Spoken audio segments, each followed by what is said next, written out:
بسم اللہ الرحمن الرحیم۔ السلام علیکم۔ اردو نیوز میں خوش آمدید۔ آج 30 اپریل 2020 بروز جمعرات سعودی عرب کی تازہ ترین خبروں کے ساتھ میں ہوں وسیم جان۔ ناظرین، سب سے پہلے خبر شامل کرتے کہ خادم حرمین شریفین شاہ سلمان بن عبدالعزیز نے افطار منصوبے کے لیے مالی مدد میں اضافہ کر دیا۔ عرب میڈیا کی رپورٹ کے مطابق سعودی فرمانروا روا شاہ سلمان کی زیر صدارت کابینہ کا اجلاس ہوا، جس میں افطار منصوبے کے لیے مختص رقم میں اضافے کی منظوری دے دی گئی۔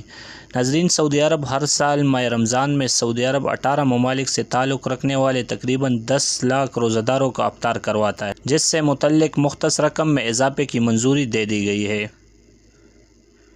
ناظرین، سعودی عرب میں نوجوانوں نے کرونا وائرس کی نشاندہی کرنے والا آلہ تیار کر لیا۔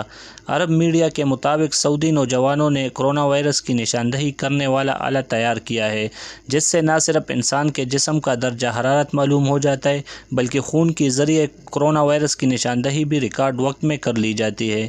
ناظرین، کرونا وائرس کی نشاندہی کرنے والے آلے کا اندراج سعودی کاپی رائٹ اتھارٹی میں کرا دیا گیا ہے۔ جلد ہی عالمی سطح پر اس کی رجسٹریشن سعودی عرب کے نام سے کرا دی جائے گی۔ کرونا وائرس سے خبردار کرنے والے آلے کی ٹیم کے قائد انجینئر سیف بن غازی الحسینی ہے۔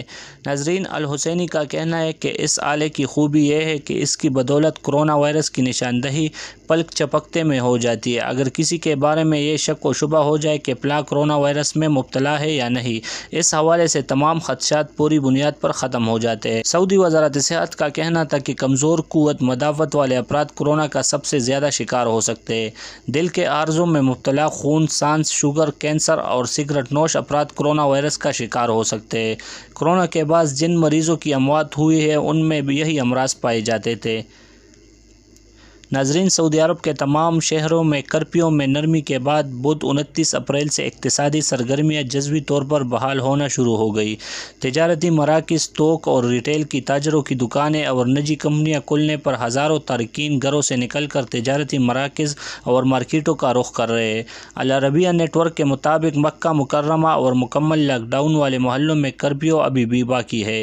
سعودی حکام نے کرونا وائرس کی وبا کو پھیلنے سے روکنے کے لیے اقتصادی سرگرمیوں کے حوالے سے سخت فیصلے کر رکھے۔ معروف سعودی اقتصادی تجزیہ نگار فضل ابو عنین نے اس یقین کا اظہار کیا کہ اقتصادی سرگرمیوں کی جزوی بحالی سے نجی اداروں کے اقتصادی مسائل کا بوجھ کم ہوگا، خصوصاً نقدی کی قلت دور ہوگی۔ تجزیہ نگار نے مزید کہا کہ حالات کا رخ بتا رہے کہ جلد مملکت بھر میں تمام اقتصادی سرگرمیاں بحال کر دی جائے گی۔ مارکیٹوں کی بندش کا خمیازہ معیشت کو جھیلنا پڑ رہا ہے، یہ غیر معمولی ہے، مستقل بنیادوں پر اسے برداشت نہیں کیا جا سکتا۔ اقتصادی سرگرمیاں بند کرنے کا نقصان کرونا سے پہنچنے والے نقصان سے کسی طور کم نہیں ہے۔ اقتصادی سرگرمیوں کی جزوی بحالی مکمل بحالی کی طرف سے بڑا قدم ہے۔ وبا کا دائرہ جیسے جیسے تنگ ہوتا جائے گا، ویسے ویسے اقتصادی سرگرمیاں بحال کرنے کا دائرہ وسیع ہوتا چلا جائے گا۔ ابو عنین نے اس اعتماد کا اظہار کیا کہ اقتصادی اداروں کی جزوی بحالی سے تجارتی ادارے رمضان موسم اور عید موسم کا کیک کھا سکیں گے۔ اس کے خوشگوار اثرات معیشت، تجارت سب پر پڑیں گے۔ وبا کی وجہ سے حکومت پر پڑنے والے اضافی بوجھ بھی کم ہوگا۔ اقتصادی سرگرمیوں کی بندش نے تجارت، صنعت اور معیشت معطل کر دیا۔ ابو عنین نے واضح کیا کہ کرونا کے خطرات نے دنیا بھر کے ملکوں کو سخت احتیاطی تدابیر اپنانے پر مجبور کیا۔ اقتصادی سرگرمیوں کی بندش نے تجارت، صنعت، معیشت سب کو معطل کر دیا۔ ملازمین کرفیو میں ڈیوٹی میں نہ جانے کے باعث روزی روٹی کے ذرائع سے متاثر ہے۔ اب دنیا بھر میں اقتصادی سرگرمیاں تدریجی طور پر بحال کرنے کی ہوا چل پڑی ہے، لیکن اس کے ساتھ وبا کو پھیلنے سے روکنے کے لیے حفظان صحت کے ضوابط پر عمل درآمد بھی ناگزیر قرار دیا جا رہا ہے۔ یاد رہے کہ سعودی حکام نے مملکت بھر میں سعودی شہریوں اور مقیم غیر ملکیوں کو 20 رمضان تک صبح 9 سے لے کر شام 5 بجے تک گھروں سے نکلنے کی اجازت دی ہے۔ کئی اقتصادی اور تجارتی سرگرمیوں پر سے پابندی اٹھا لی ہے۔ پابندی اٹھانے کا فیصلہ 29 اپریل سے 13 مئی تک مؤثر ہوگا۔ صارفین کو حد سے زیادہ تعداد میں داخل ہونے سے روکا جائے گا۔ کرفیو کے دوران مالز اور تجارتی مراکز کو ضوابط کی پابندی کرنا ہوگی۔ تمام صارفین اور کارکنان کے درمیان ہر وقت محفوظ فاصلہ رکھنا ہوگا۔ لوگوں کو اجتماع سے گریز کرنا ہوگا۔ کرنسی نوٹ کے استعمال سے اجتناب کرتے ہوئے مشینی ذرائع سے رقوم ادائیگی کرنا ہوگی۔ تجارتی مرکز یا مال میں داخل ہونے کے عمل کو منظم کرنا ہوگا۔ صارفین کو حد سے زیادہ تعداد میں داخل ہونے سے روکا جائے گا۔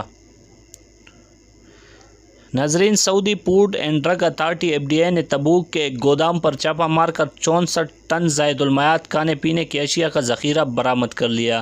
کھانے پینے کی یہ اشیاء زائد المیعاد تھی اور نامعلوم ذرائع سے حاصل کر کے گودام میں ذخیرہ کی گئی تھی۔ اجل ویب سائٹ کے مطابق سعودی FDA نے ٹویٹر بیان میں واضح کیا کہ تمام متعلقہ اداروں کو گودام کی رپورٹ کر دی گئی، ضروری قانونی کارروائی مکمل کر لی گئی۔ سعودی FDA نے اس سے قبل اعلان کیا تھا کہ روزہ دار افطار دسترخوان پر کھانے پینے کی اشیاء رکھتے وقت حفظان صحت کے ضوابط کی پابندی کرے۔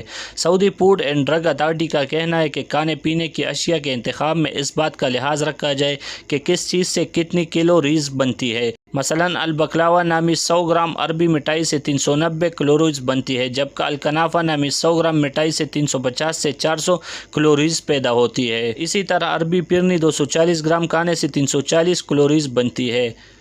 ناظرین، محکمہ صحت مشرقی ریجن نے کرونا وائرس سے بچنے کے لیے طبی ہدایات پر مشتمل پمفلٹ تقسیم کیے ہیں۔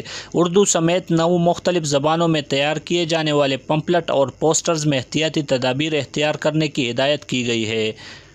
سبق ویب سائٹ کے مطابق محکمہ صحت نے کہا ہے کہ مشرقی ریجن کے مختلف شہروں میں جہاں غیر ملکی آباد ہے، وہاں ان کی اپنی زبانوں میں آگاہی پمفلٹس اور پوسٹرز تقسیم کی گئی ہے۔ مشرقی ریجن کے محکمہ صحت میں رضاکاروں کے سربراہ ڈاکٹر محمد ظاہر الاحمدی نے کہا ہے کہ مختلف محلوں میں 4000 سے زیادہ پمفلٹس اور پوسٹر تقسیم کیے ہوئے ہیں۔ انہوں نے کہا کہ مختلف زبانوں میں ہاتھوں کی صفائی، ماسک اور دستانوں کی اہمیت کے علاوہ معاشرتی فاصلہ رکھنے کی وضاحت کی گئی ہے۔ انہوں نے کہا کہ امید ہے کہ غیر ملکی تارکین تک پیغام پہنچ گیا ہوگا۔ ہم اس طرح کی سرگرمیاں آئندہ بھی جاری رکھیں گے۔ دوستو، یہ تھی آج کی تازہ ترین خبریں۔ سعودی عرب کی مزید تازہ ترین خبروں سے باخبر رہنے کے لیے ہمارے چینل اردو نیوز کو ضرور سبسکرائب کیجیے۔